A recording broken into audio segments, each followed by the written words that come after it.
Honestly, the homestead has felt so overwhelming. I'm not sure if I'm just like burnt out after summer and all the preserving and maintaining of the gardens, or if it's just like this period of time and there's just a lot of stress going on in other ways. But I've been avoiding and neglecting a lot of the parts of my homestead, and one of the parts that I've probably neglected the most, and I'm talking like a year of neglect, is our native Australian bush foods forest. So our food forest that's just full of incredible Australian natives. But they do say that food forests, and especially native food forests, are supposed to thrive on neglect. Like, they're the types of plants that you don't need to water a lot, you don't need to maintain a lot, and they'll actually do a lot better with that neglect. So I've probably taken advantage of that because I haven't been down here, or I haven't really been properly maintaining my food forest for a while, and the weeds have gone crazy. There's definitely plants that shouldn't be here, and there's a few that have actually not survived. My plan is to come down here and revamp the food forest, get the whippersnipper out, pull out some gloves and pull out some weeds, spread some wood chips, and hopefully get this back to a place where it's thriving, not just surviving. But I thought before I maintain everything and make it beautiful again and functional again, I'm going to go through here and show you just what has happened to the plants. Mind you, we have just finished summer and we are now in autumn, and this is normally when native plants are going to thrive, is in that autumn and winter period of time. They do well in summer, but this is like their fruiting time. So yeah, take that as you will, and let's see what's going on here. So native leek has actually come back, which is really great because this actually died back for a little while. So I'm really excited to see that. Alright, this one is the tamarind, and as you can see, got a little sunburnt. It is still alive. I don't know if you'd say this is thriving, but it's doing well. I really want to come through and compost everything because the wood chips, you know, are keeping everything moist and looking good. I actually did end up buying some native compost, and so I just want to come through and kind of sprinkle it around most of the plants, wood chip them again, and some of them I actually want to lay down a layer of cardboard, then put the compost on there, plant some ground covers, like I've got a creeping salt bush and I've got a few other cool ones that I want to add in here, including warrigal green seeds that I saved from last season. So I want to come through, and that's going to be part of my maintenance. So this one is the macadamia, which, I mean, it's looking okay. Again, this one is looking a bit dry, even though the soil's not dry, so I don't know what's going on. Saltbush is looking miserable. I think something's been munching on it, or whether it's just the season. I might even cut back some of these branches to neaten it up. Come here, boys. The guava has always been the one to look the most fabulous, but it's looking pretty sparse at the moment. It's still doing well, and it's got new growth, but yep, that one survived. Down here, so this one is the smooth-leaved Davidson plum. That's what this one is. So there's a bit of new growth. It almost looks like it needs a haircut, so I might see if I need to prune it or do something with it. Quindong, looking fabulous, looking tall.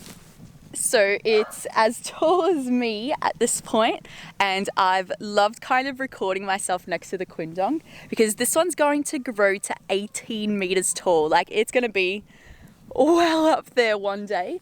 We might not get to see that when it happens, but always exciting. So that one's looking fabulous.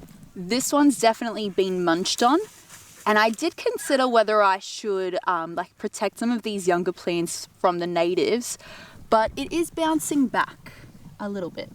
So this one is the native plum pine. I think the indigenous name for it is the Illawarra plum.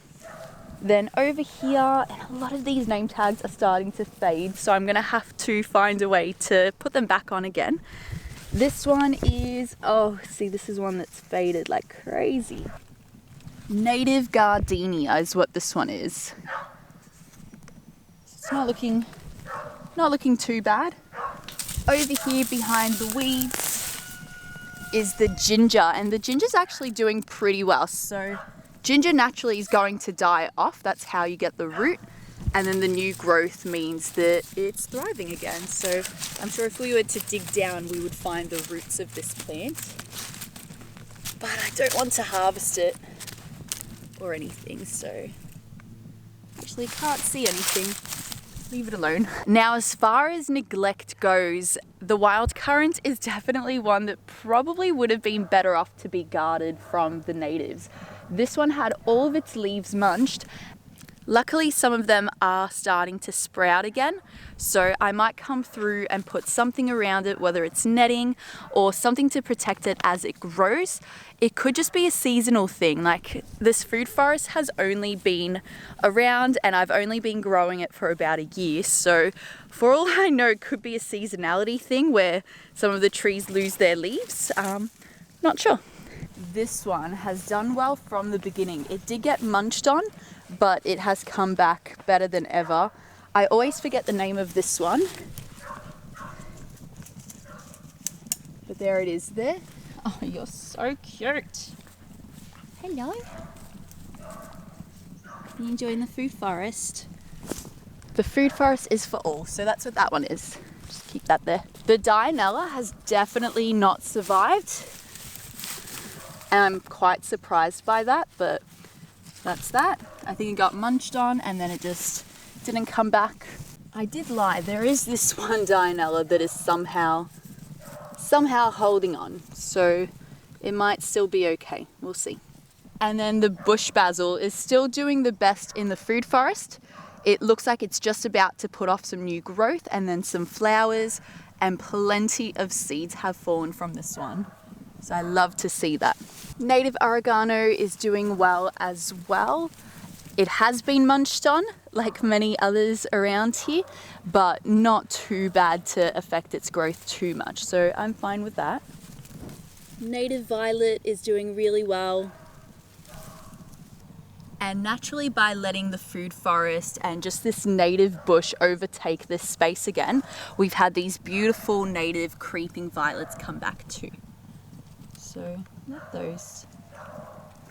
Unfortunately, the moss that I had put in this space hasn't stayed, but it has added a lot of life to this area. So it's allowed a lot of mushrooms to come through.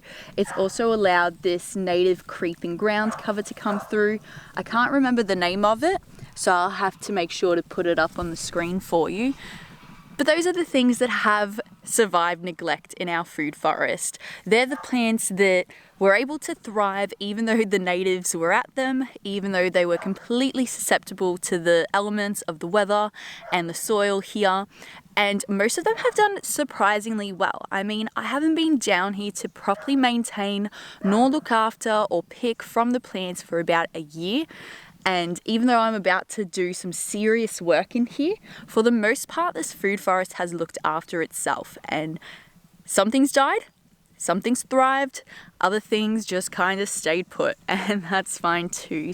I'll make sure to leave the series for the native food forest down in the description box in case you want to see the varieties that I had planted, so you can kind of tell what grows well in this area and what doesn't. And I hope you'll stay tuned to see me work on this food forest in the next few months.